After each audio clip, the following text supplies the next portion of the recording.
This is the NBC University Theater, presenting another in our series of radio plays based on the world's great stories. Tonight, Gulliver's Travels by Jonathan Swift, with Henry Hull as Lemuel Gulliver.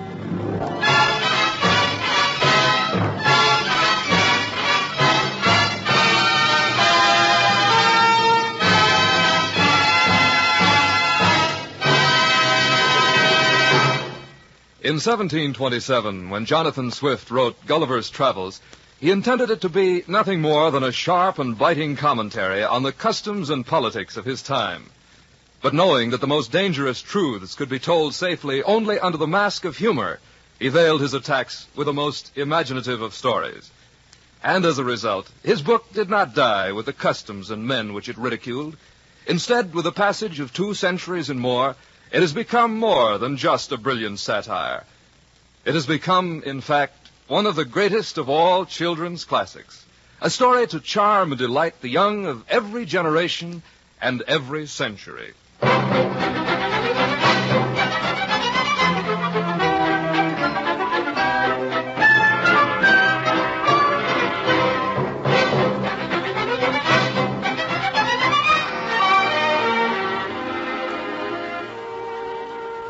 My name is Lemuel Gulliver. For 16 years and 7 months, I sailed the seas on several vessels, first as a surgeon and then as captain. In the year 1699, I accepted an offer from Captain William Pritchard, master of the Antelope, who was making a voyage to the South Seas. I shall not trouble you with the particulars of our adventures in these seas. Let it suffice to say that in our passage we ran afoul of a tropic storm.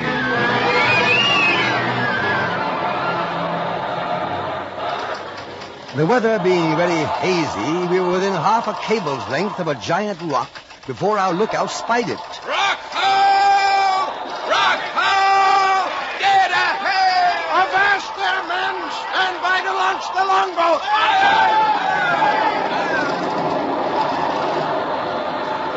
Aye! 6 of us made shift to get the longboat into the sea.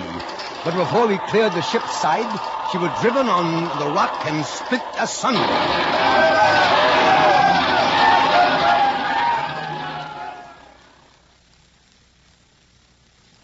What became of my companions, I cannot tell, but conclude that they were lost.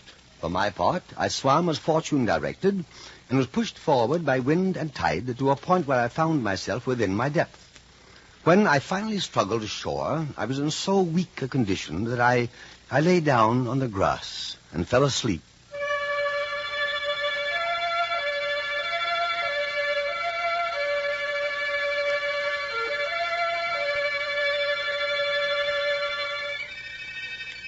Some hours later, I was awakened by a noise like the humming of insects, a silken whispering like grass in the wind. I tried to raise, only to discover my arms and legs fastened securely to the ground, and my hair tied down in the same manner. At once I became aware of something alive, moving on my leg, advancing gently forward over my breast, walking boldly up to my chin. By bending my eyes downward, I was able to perceive that it was a human creature not 6 inches high, with a bow and arrow in its hands. And even while I looked, at least 50 more of the same kind followed the first. It gradually became clear to me that it was these tiny creatures who had made me a prisoner, who had bound me securely while I slept, with cords no thicker than a thread of silk. Outraged at first by the absurdity of a man of my stature being thus treated, I then began to ponder how light my plight was compared to that of thousands of my own countrymen who too were bound by invisible threads of caste, custom, and circumstance. Were they not prisoners as much as I, the only difference being that I was aware of my plight and they were not? The Lilliputians, for that was the name of my tiny captors, brought me food and drink sent thither by their emperor's orders, freeing one of my hands so that I could eat. In Lilliput, as in my own island, the state of a man's stomach is likely to govern his thinking. I topped off my meal with a hogshead of good wine, then fell asleep. While I slept, I was bound in chains and carted by 1,500 horses to the palace of the emperor.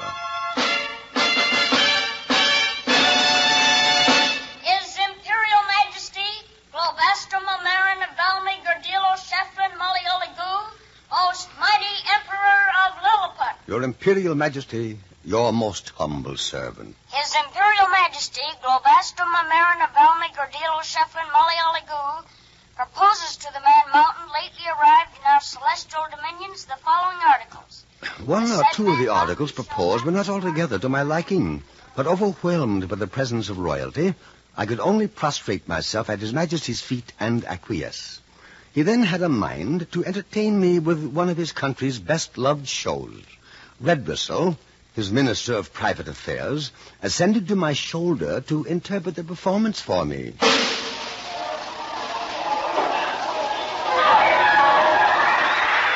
you are about to witness, Man Mountain, is the annual performance of our tightrope walkers.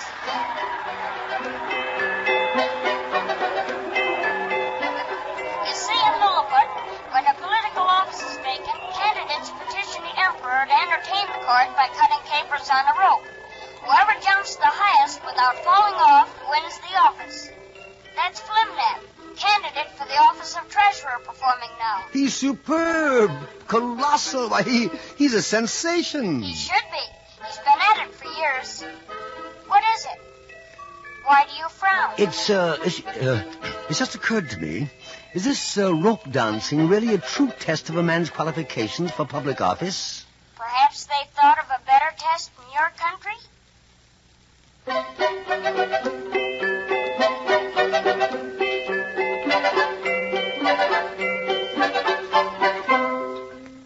Surely, I thought. Surely in this setting of ideal loveliness, these tiny, doll-like people, so energetic, so resourceful, must have attained a state of happiness and perfection that we larger mortals only dream of. But I was doomed to disillusion. I'd been there scarcely a month when my friend Redbristle came and climbed up on my shoulder and began to whisper in my ear. Red Mountain, we labor under two mighty evils. A violent schism at home. A schism here in Lilliput? For above 70 moons past, there have been two struggling parties here. The Tremixons and the Slamicsons. Well, how do you differ politically? Most profoundly. One party adheres to the wearing of high-heel shoes, the other low-heel. High and low heels. His Majesty favors lesser heels in his administration. Therefore, the animosity of the two parties runs so high, they will neither eat nor drink with each other. Is there no hope of a compromise? Neither party will yield a fraction. Meanwhile, the country is split in two. And at the same time, we are threatened with an invasion from the island of Blefuscu. Blefuscu? A neighboring kingdom with which we've been engaged in a most obstinate war for 36 moons. 36 moons? Amazing. Even in Europe, we are not often able to sustain our wars that long. What started your war with the Blefuscudians? An egg. An egg? Now, it's allowed in all hands that the natural way of cracking a boiled egg is upon the larger end. Naturally. The present emperor's great-grandfather, however, during his reign, published an edict commanding all his subjects to break the smaller end of the egg. The people so resented this that there have been 6 rebellious uprisings wherein one emperor lost his life and another his crown. But you are a rational people. Can't it be made clear to you the futility of such conflicts? Many hundreds of volumes have been published on the subject. But the emperor has ordered all books that do not support the little Indian point of view suppressed, burned. I see. Meanwhile, the war is to start all over again. The enemy has already equipped a numerous fleet and is preparing to descend upon us. If there is anything I can do... His Majesty is placing great confidence in your strength and valor. I'm greatly flattered. Please present my humble duty to His Majesty and inform him that I stand ready with my life to defend his person and state against invaders.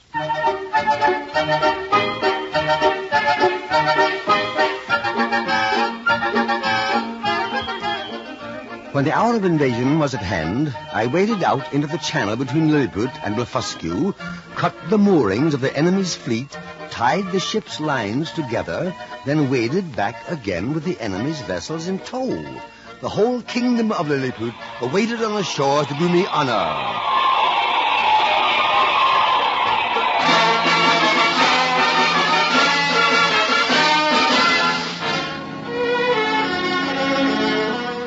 But alas, I was to learn how fickle is the public mind, how short-lived the hero's laurels.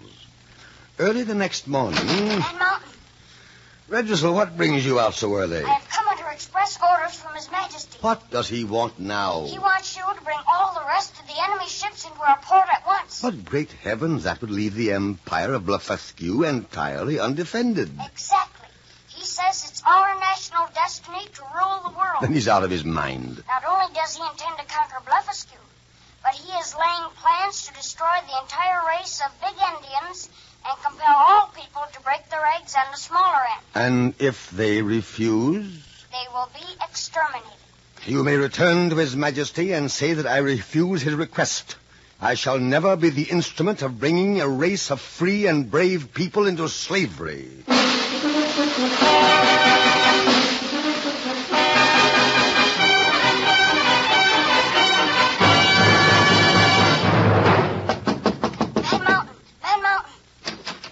What is it, Redressel? Did you give the Emperor my message? And Mountain, you must leave Lilliput at once. What do you mean? Listen, His Majesty is angry, most angry at your refusal.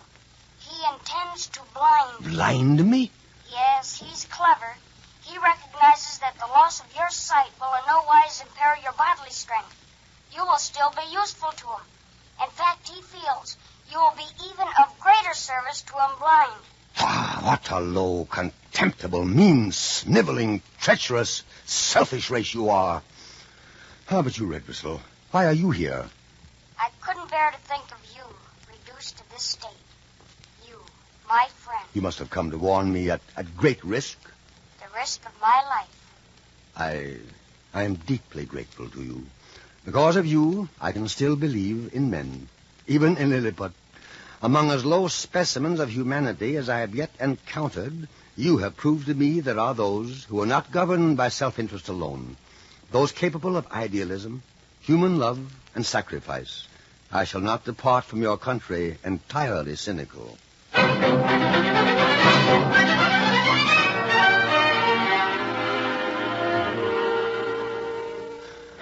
My next voyage, after many misadventures, brought me to the kingdom of the Brobdingnagians, a race of giants as tall as steeple spires, whose voices roared like waterfalls. Among these giants, I was looked upon as a freak.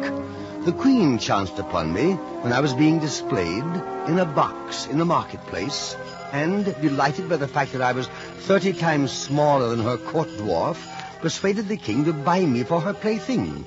At the court, my lot was intolerably humiliating. My behavior occasioned gales of laughter. Just as in my country, children are looked upon as objects of fun and derision. I became obsessed with the idea of proving to the king and his court that I was indeed a man, after all. At length, I hit upon a way to accomplish this.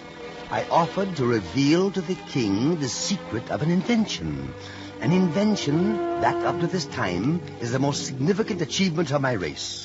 Tell me, my diminutive friend, what is this wonderful invention? Well, sire, between 300 and 400 years ago, there was compounded a certain powder, which, when kindled, will fly up into the air with a noise and agitation greater than thunder. What a diverting idea for feast days and celebrations. Ah, but wait, your majesty.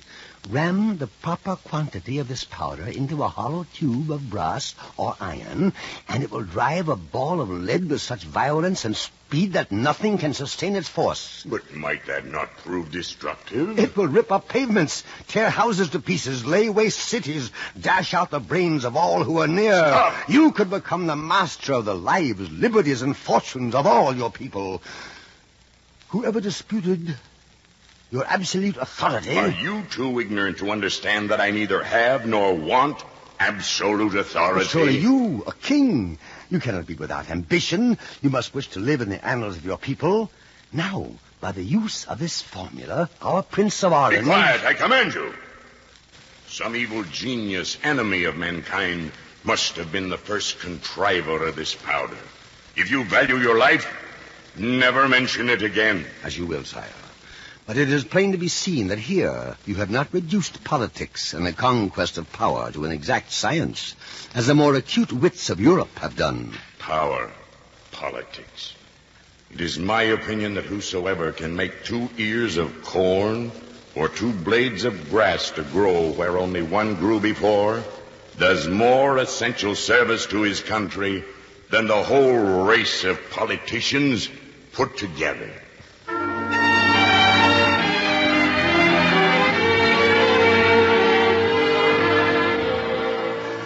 I was forced to conclude that the king's narrowness of view was the miserably perverted effect of a limited education. Eventually, I reached home again, but such is my restless nature that I had not been there 10 days before... Man the capstan and cast off the stern line. Aye, aye,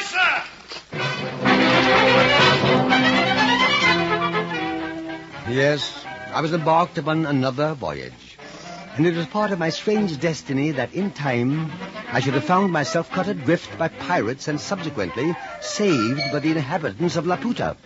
Now, Laputa is a most remarkable place, a flying island suspended several thousand feet above the heads of ordinary mortals. The Laputans, unlike the Brobdingnagians, are most scientific. Indeed, they are so wrapped up in intense speculation that they never enjoy a minute's peace. They jostle each other in the streets, bump heads, and are often in manifest danger of falling off the island. The really great thinkers among the Laputans do not walk about at all, however, but are put away in an institution called the Grand Academy of Projectors. Being a great admirer of projects myself, I immediately asked to be allowed to visit this institution. At the great door, I was stopped. Your pass? Show your identification pass, please. Very good. And your travel permit? All in order. Thank you. Where will I find the research laboratories? 1 mile down this corridor, then turn left, then right, and then left again. And the agricultural projects? 2 miles to the left at the opposite end of the building. Thank you very much.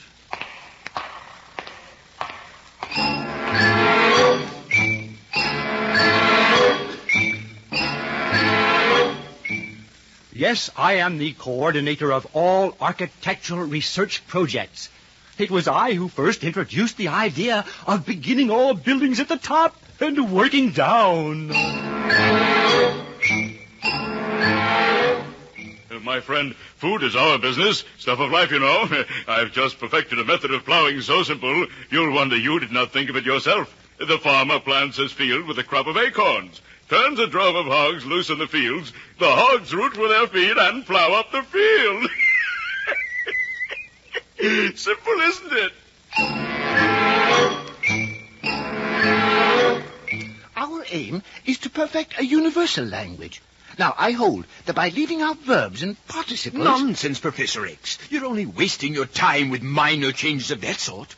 Now, I propose that we abolish words altogether. Unthinkable. Abolish words altogether and carry about in a sack on our backs such objects as are necessary to express a thought.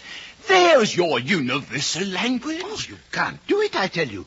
They won't let you do away with words. Who won't let me, pray? The women. The women. The School of Political Projectors, right through that door. And I propose that as a solution to all political problems, we endeavor to persuade the people to choose leaders for their wisdom, capacity, and virtue. That we teach office holders to consult the public good. That we reward merit, ability, and eminent service. And exhort leaders to subordinate their own interests to those of their people. I protest! This man is a radical!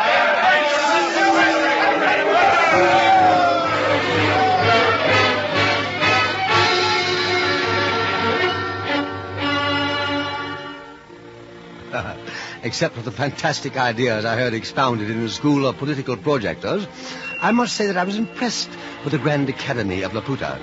The only inconvenience is that none of the projects of any of the projectors have yet been brought to perfection. And in the meantime, the whole country lies a miserable waste. The houses in ruins and the people without food and clothes. However, I dare say in time they will get around to doing something about that, too.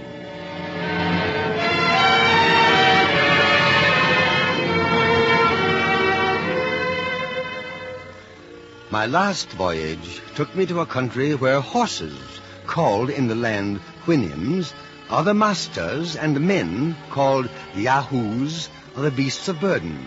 Because of the profound difference between their conception of good and evil and our own, it took me the better part of a year to gain sufficient respect from the Whinim in whose home I stayed for him to discuss these matters with me. For at first he considered me only a cleaner and slightly more rational Yahoo than those he kept in his stable. The whole race of Yahoos, he insisted, were the most treacherous and irrational of all brutes. All you need do is throw among 5 Yahoos as much food as would be sufficient for 50. Instead of eating peaceably, they will fall to quarreling and fighting, each single one determined to have it all to himself. I'm afraid the Yahoos of my own country are inclined toward similar behavior. And yet you tell me that in your country the Yahoos are the masters and the Winims the beast of burden. How can that be? What you fail to recognize is that in my country the Yahoos are civilized. Civilized? What is civilized? So many of your words I don't understand. Lying, deceit, power, lust, government, malice, envy, evil. But go on. Tell me, what is civilized? Well, amongst us, we have wonderful things such as you Whinims have never dreamed of. Magnificent castles, gorgeous clothing, the noblest, most costly meats and drinks. Our ships go to the ends of the earth to bring these luxuries back for the rich. Rich? What is rich? Well, a rich Yahoo is one who has enough money to buy these luxuries I have just described. Then they are not free to all. Oh, no, by no means. How many of your Yahoos do enjoy them? Oh, about 1 in every 1,000, I should say. The bulk of our people live miserably by laboring every day for small wages. Wages? Money. The most prized and precious substance amongst us. What you say amazes me. Now, among us Winims, it is our supposition that all animals have a title to their share in the productions of the earth. But then, of course, we are not civilized. Tell me, those Yahoos who do not have the luxuries you describe, how do they feel? They are in a continual ferment of endeavor to earn sufficient money to live as the rich do. And of what does this endeavor consist? Oh, there are numerous kinds. Begging, robbing, stealing, cheating, forswearing, flattering, forging, gaming, hectoring, voting, libeling, scribbling, stargazing. Then there are the recognized professions, of course, like doctoring. Please explain. Well, it is part of our civilization that we eat when we are not hungry, drink without the provocation of thirst, sit whole nights imbibing strong liquors. Most extraordinary. All of which disposes us to sloth, inflames our bodies, and prevents digestion. Then there are diseases to which husbands or wives, grown weary of their mates, are subject. Incredible. All of which makes the profession of doctoring a most lucrative one amongst us Yahoos. But I must tell you of another profession, the law. Please spare me. I do not feel equal to hearing about the law today. To be frank, your whole discourse has only increased my abhorrence for the whole species of Yahoos. For the Yahoos amongst us, I have always felt a kind of pity for their ignorance. But the Yahoos of your country, you say, pretend to reason. Instead of reason, it seems to me you're possessed only of some quality fitted to increase your natural vices. Do you realize that for all your talk of civilization, all your fine words, you have never mentioned the one word we Winims prize most deeply?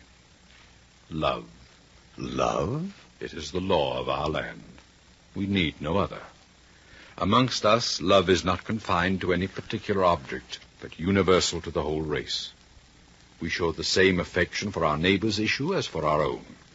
And wherever a Winim goes, to whatever part of the land, he looks upon that as his home. Thus we live together without conflict, in peace and happiness. Peace. Happiness. Now you are using words with which I am not familiar.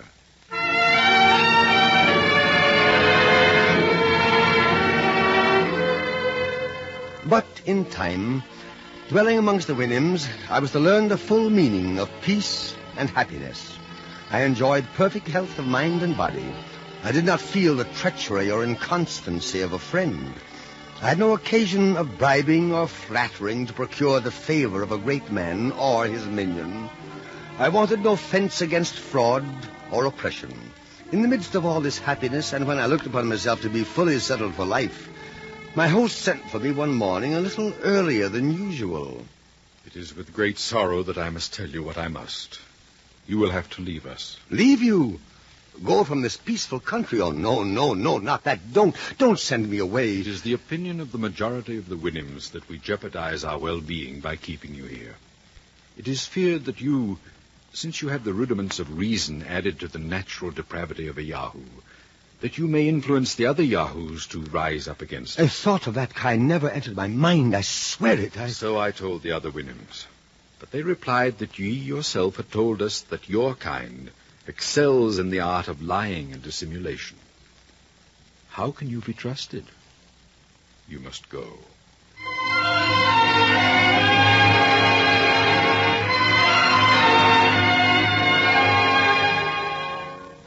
Thus, gentle listener, I have given thee a faithful account of my travels for 16 years and above 7 months, wherein I have not been as studious of ornament as of truth. I could perhaps have astounded thee with strange, improbable tales, but I chose to relate plain matter of fact in manner and style. It is my belief that a traveler's chief aim should be not to form wonderful descriptions of both land and sea, but to make men wiser and better.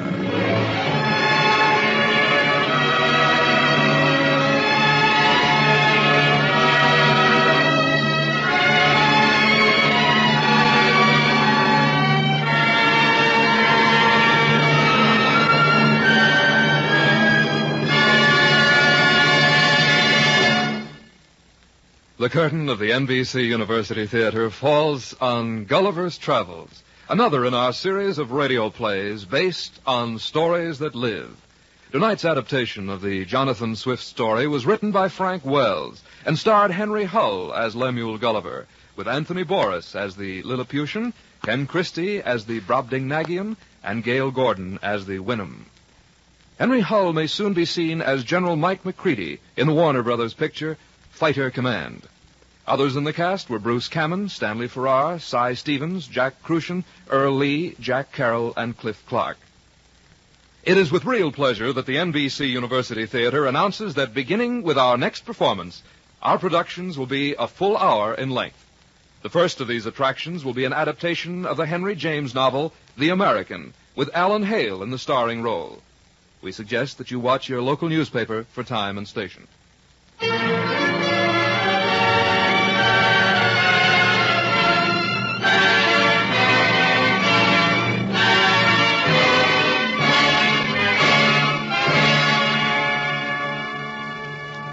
Tonight's production of Gulliver's Travels was directed by Max Hutto. Original music was composed and conducted by Henry Russell. Productions of the NBC University Theater are currently being used in conjunction with a course in American and British fiction under a college by radio plan at the University of Louisville.